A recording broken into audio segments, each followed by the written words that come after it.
Good afternoon, everyone. Thank you so much for joining us. And a huge thank you to the Spark Festival for this opportunity to talk about Agile HR for rapidly growing and changing environments. Before I get started, I'd like everyone to just take a moment and think back to December 2019.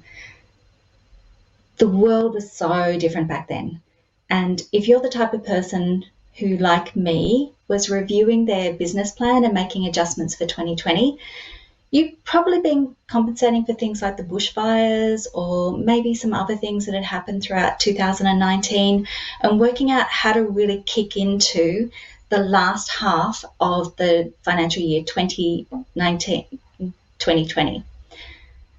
But none of us was at that stage planning on the types of things that would come into our businesses just a few short months later, when we had to really look at our businesses and substantially change how we ran our business to keep people safe during COVID-19, totally change the way our businesses operated and the concepts that there were, as we could no longer either have people at our business sites or go to client sites, or potentially run a business where our teams were entirely remote working.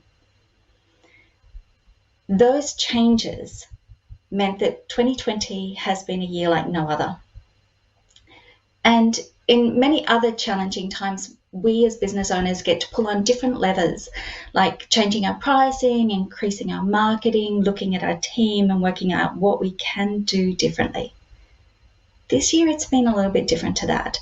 And so this year, businesses that have been the most successful at pivoting have had the teams behind them that has allowed them to be agile in a time of significant change and had teams behind them that were willing to come on the journey with them. So how do you and I as business owners cope with all of this in a rapidly changing world? Today, I'm going to share some advice on developing agile HR systems that make it easier and less stressful for business owners. So I guess you need to know who I am and why what I have to say about agile HR is relevant to you and relevant to your business. My name is Therese Ravel and I'm the founder of Impact HR. Impact HR has been operating now for about 11 years. And when I started the business, like many of us, I started on a shoestring budget. I had a 1-year-old child and I had a husband who traveled all the time for work. Every week he was away. So most of the time I was flying solo and I had the unpredictability of one and then a second young child to juggle, while I was still running a very busy and growing business. So from the beginning of my business journey, I learned that it was important to be able to adapt personally and also to have my business adapt very quickly alongside it. And that meant having really effective agile HR practices in place. Potentially that should be my strength, but like all of us as business owners, there are lessons that we've learned along the way. Impact HR has also had the privilege of working along some amazing small and medium-sized businesses that have grown and have eventually ended up achieving the exit strategies that their founders had in mind. What that meant was they were able to realize the vision of having either venture capital come on board and provide them with significant funding to achieve the next stage of their business growth, or in some cases, it meant an outright buyout offer that allowed them to go on and have their next venture in their next business. But they were able to do that because the business had the right HR systems in place. Whenever you're looking at venture capital or you're considering what's going on for a buyout offer, there's going to be a process of due diligence. And that due diligence is really important. And HR forms an important part of that due diligence.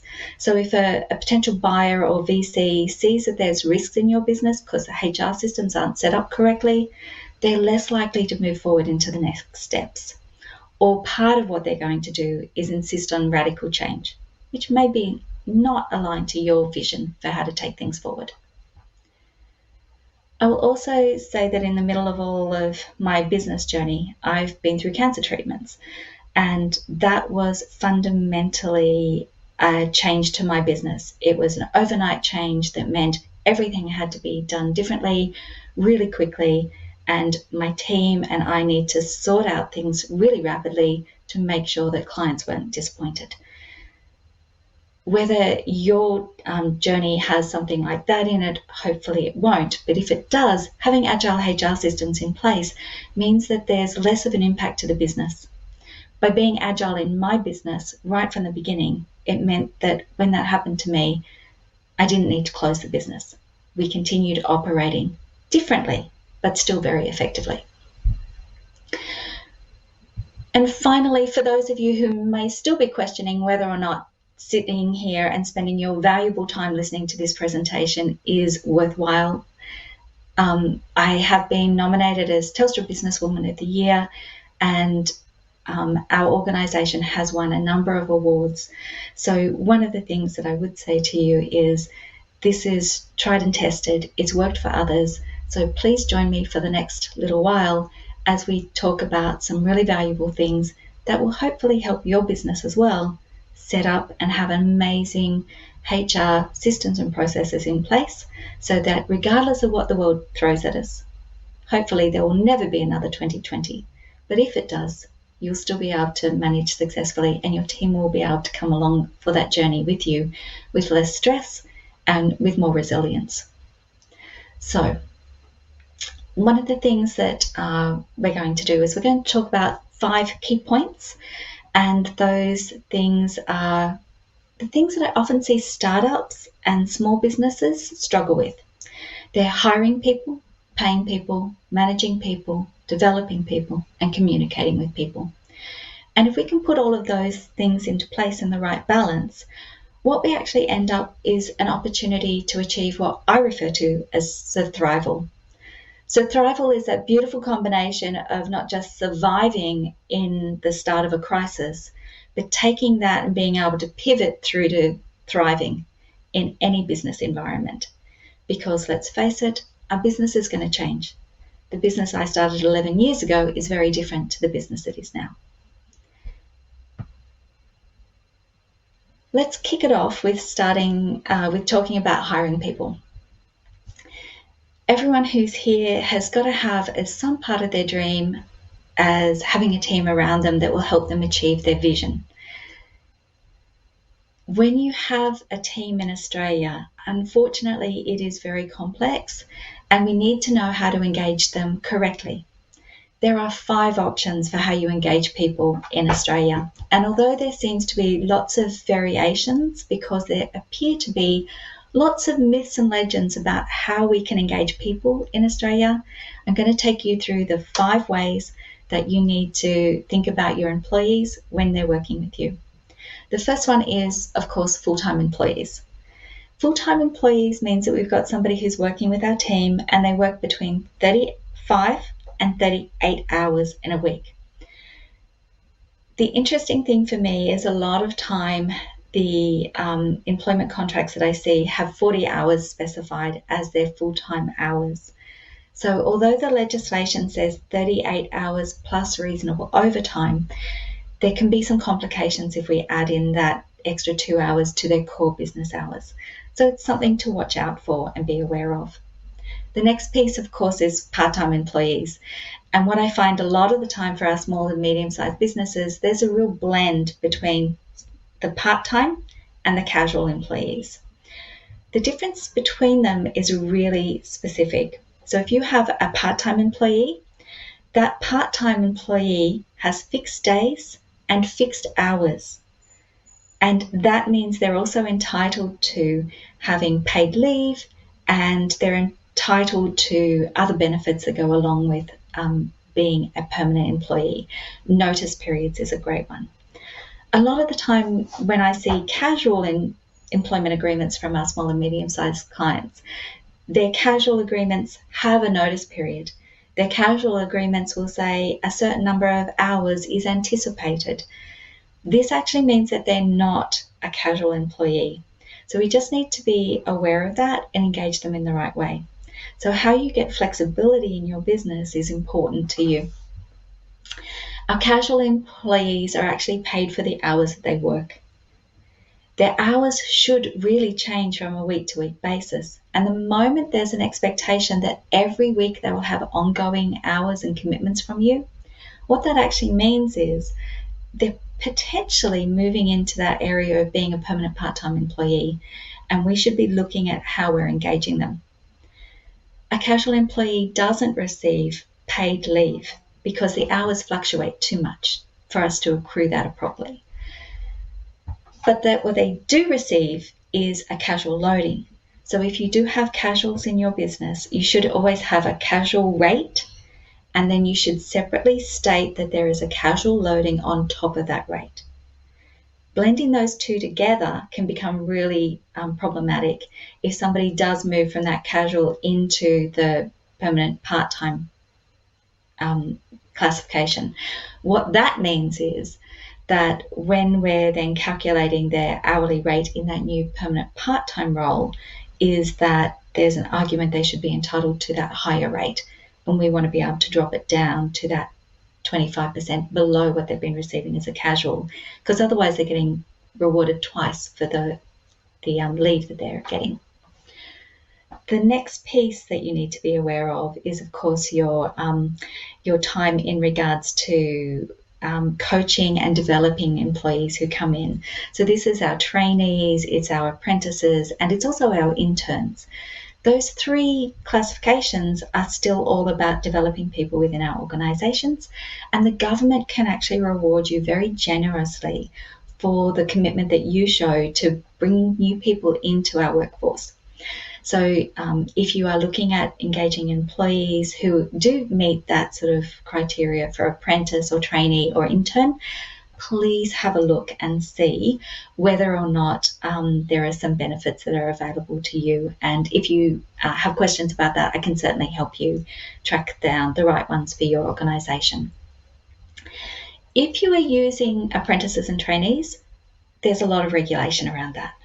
If you're using interns, these are for your more professional roles. So a junior HR person or a junior marketer, a junior finance person, those people are often not covered by the awards or the traineeships, and we engage them as interns.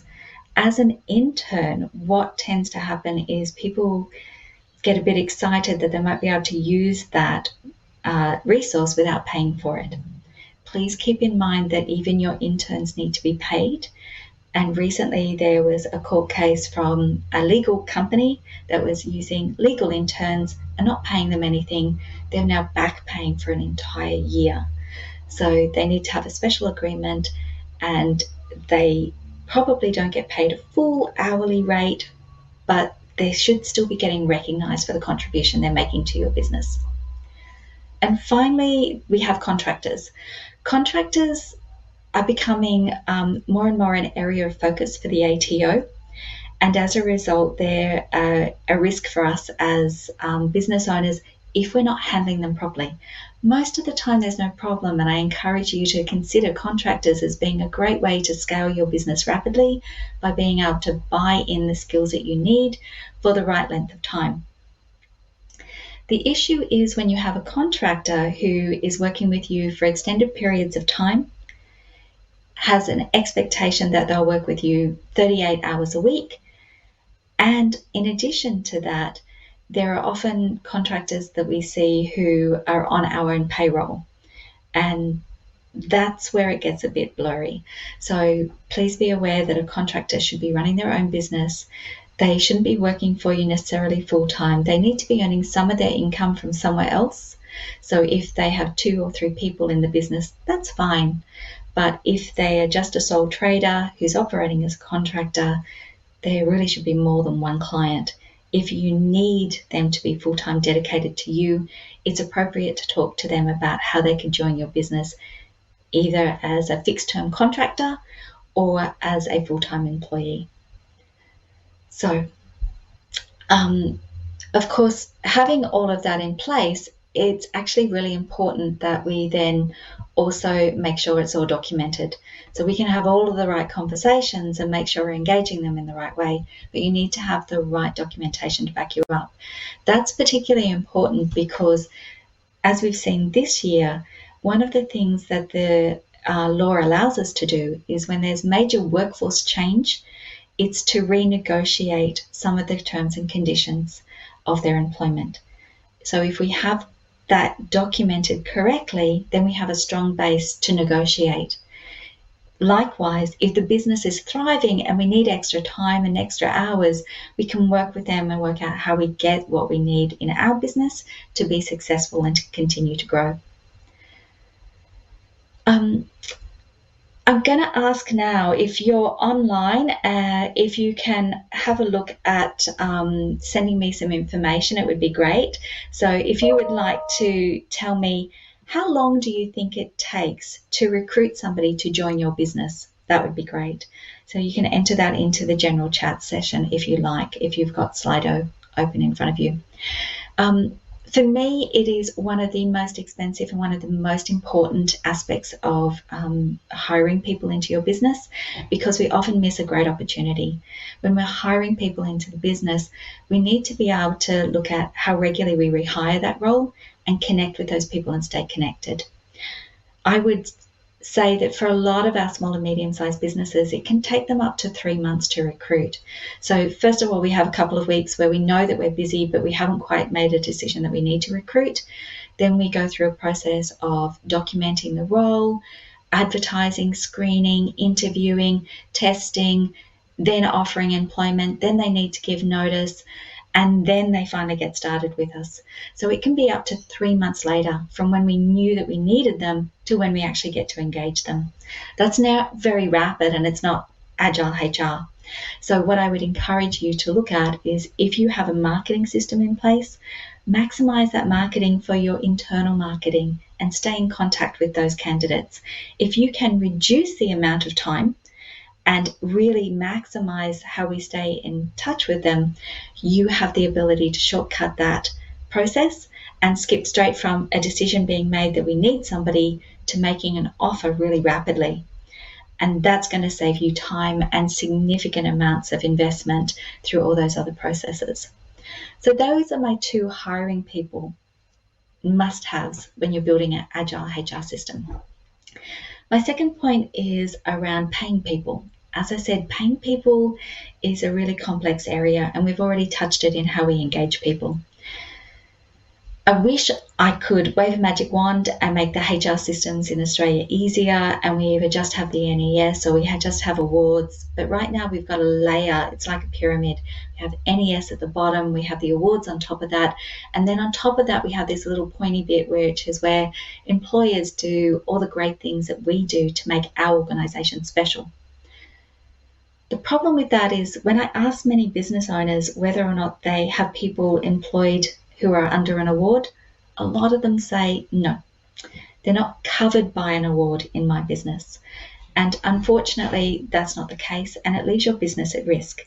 And once again, if we're looking at one of the exit strategies being that they have an ability to find other ways to sell the business, get venture capital, there's a real risk here, because what's happening is we might be underpaying people, or the venture capital will look at that and say there is potential that we will have to back pay people in the future. So making sure that we get our awards right, making sure we understand who's covered by what award and how that works, is all really important. And it's easy to get right if we start when we're very small. So this year there have been 4 changes to the awards brought in. We all know about JobKeeper and pandemic leave. In addition to that, 22 awards had annualised salary wage agreements brought in. Casual award entitlements were introduced as well, because of the fact that we had this permanent casual thing introduced really for the first time. And then we also had permanent part-time employees and their leave calculations changing again. So if we knew exactly what we were dealing with, it's very easy to say this affects my business and this affects my team, or this doesn't. My next point is about managing people, and there are going to be people online who think I'm absolutely crazy, because of the fact that I love working in this space. Managing people is not about always managing poor performance. It's about how we maximize performance and how you maximize the performance of your team in your business to deliver so much more. One of the great ways of doing that is to actually know your team and know their skills and their abilities. So we often talk about having a skills matrix in place. This skills matrix helps me understand who in my team has what strengths, who in my team needs those strengths, and how I employ those people to get the best outcomes both for the business itself and for the team members who are working with us. It also means that if somebody's not achieving the outcomes for their role, it's very easy to see that because we can look quickly across what's required in that role and go from there. Our skills metric covers not just the what we do, but also the how we do it. How we do it and those behaviors are equally as important in any business. And if you are struggling with people's performance, not because they do the work incorrectly, but the way they interact with the client or the way they interact with other team members is not aligned, that's when we start to get real problems. So I would encourage you to actually have a look at that and consider how you might develop your own skills matrix. It can be as simple as a Word document for each person in your team that lists both their soft skills and their technical skills. And from there, you can identify whether they've got everything they need to be strong in your business or whether there's areas where we can develop them, which of course is our next point. Developing people in any small business is really important, but it's also tough because every cent counts. And we have to make sure that we're not wasting money developing people in areas that are not necessary in their business. So when we come to that, it can't be a one-size-fits-all. And that skills matrix that we've just talked about really succinctly puts together the skills that is needed in the business and what each one of these people has to offer you and how we can maximize that. It makes planning for new projects faster and more efficient and helps us to grow the business really rapidly. The other thing to think about is every time you bring somebody new into the team, you have a great opportunity to update your policies and procedures or to capture information that may have changed since the last person onboarded. I'd encourage you to think about, as you're training them, getting them to actually double check what you're showing them as your procedure, and their job is to update anything new that they've discovered as they've been trained. That way you can share it out as a great tool for the rest of the team, and it can go from there. It's a great resource, and particularly in rapidly changing businesses, you get to actually go forward with that and share it through team meetings, through whichever channels that you use for your team communication, and make sure that everyone's on the same page. And that brings me to my very last point today, which is how we communicate with our teams. Any successful business has a few things that are in common. One, we have a product or a service or an offering that is what we do. We normally have a founder or an entrepreneur who is incredibly passionate about the business and delivering things into the team in a way that they can effectively deliver this out to their clients.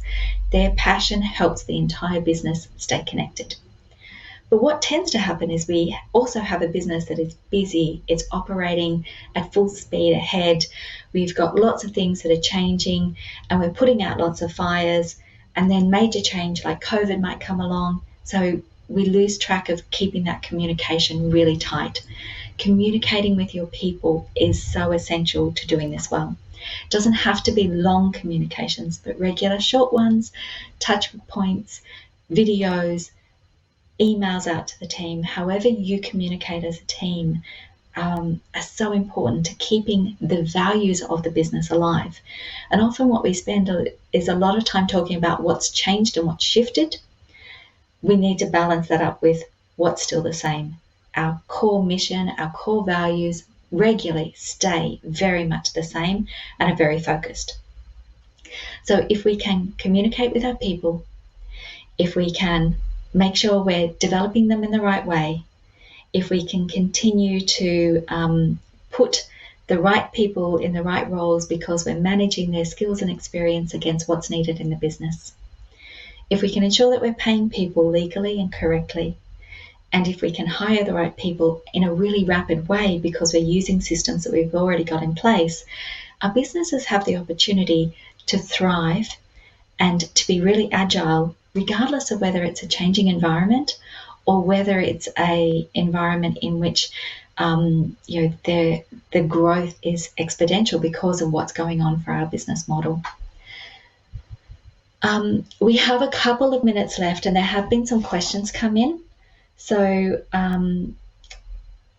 one of the questions that has come in is my view on employees working more hours than JobKeeper covers in a fortnight. Yes, we do need to top up their pay to cover all of that. So the JobKeeper covers their minimum. If they are working extra, you should be paying them for all of those extra hours. And that rate of pay doesn't drop because of JobKeeper. It should be at the same rate that you negotiated when JobKeeper first came in. So once again, major workforce change did allow some of us to negotiate hours down. If there are any other, the follow-up question to that from one of the listeners has been, can I ask them to take annual leave instead? Yes, you can. You can also ask them to take unpaid leave. So there's a number of ways that we can help you if that's information that you need. If you would like more information on any of the things that we've raised today, you can contact me through the email address thereserevel@impacthr.com.au, or you can check out our website, which is impacthr.com.au. And I'd just like to reiterate that for any successful business to be able to grow past the stage that you're in, to be attractive either to venture capital, to be attractive to a buyout, or to simply make your life as a business owner successful and easy and less stressful, a great way to do that is to put in place all of the things that we need around Agile HR. So that is taking care of our people in the right ways through hiring the right people smoothly and effectively, documenting it all, making sure that we have information for our people about how we pay them, and making sure that we're covering off the changes in the awards that have happened this year smoothly and in a timely manner, making sure that if we're developing and managing our people, that we have a platform that we can go to that makes it easy for us to keep that all in mind. As our team grows, it's hard to keep so many different parts all together. And then finally, how we communicate those things that are really important. Change is important, but so are the things that stay consistent. It gives us a great sense of founding, great sense of strength, and helps us to be a really awesome business that can attract more awesome people to join us. I think that's it from me. So unless there are any other questions that come through, I'm happy for you guys to email me. I'm happy for people to ask extra questions, and really, really appreciate you all taking the time out today to join me.